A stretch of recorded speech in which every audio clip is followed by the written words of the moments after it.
సందర్భాల్లో నేను ఆకలేసినా తిన్నాను. ఎప్పుడో చెప్తారా? మీరు ఎప్పుడైనా చేశారు అలాగా? ఎప్పుడైనా చేసా? ఆకలేసిన ఎదురుగా అన్నం పెట్టినప్పుడు తినకుండా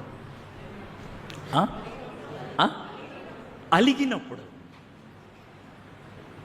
అమ్మ మీద అలిగావు, నాన్న మీద అలిగావు, ఆకలేస్తుంది, నీకు ఇష్టమైనటువంటి గోంగూర మాంసం వండింది మమ్మీ, దానికి అటాచ్డ్గా కొబ్బరన్నం కూడా ఉంది, అమోఘం, తినాలనేటువంటి ఆతృత ఉంది, కానీ అమ్మ మీద కోపం ఉంది.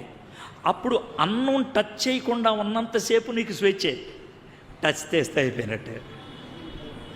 ఇప్పుడు నీకు అర్థమైంది స్వేచ్ఛ అంటే ఏంటో.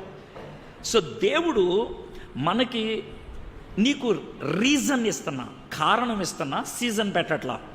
నీకు రీజన్ ఇస్తున్నా, అందుకే సీజన్ పెట్టట్లా. నీకు స్వేచ్ఛ ఇస్తున్నా, నీకు పరుదులు పెట్టట్లా. నీకు ఆ స్వేచ్ఛను ఉపయోగించుకోవడానికి నీకు కావలసిన జ్ఞానాన్ని ఇస్తున్నా, నీకు కావలసినటువంటి నియంత్రించుకునే శక్తిని ఇస్తా. ఒకవేళ నీకు చాలా పోతే నన్ను అడిగితే నేను ఇస్తా. కాబట్టి నువ్వు ఆపుకోవచ్చు ఎప్పుడు దాకా కావాలంటే అప్పుడు దాకా. ఇది ఎరాస్ ప్రేమ.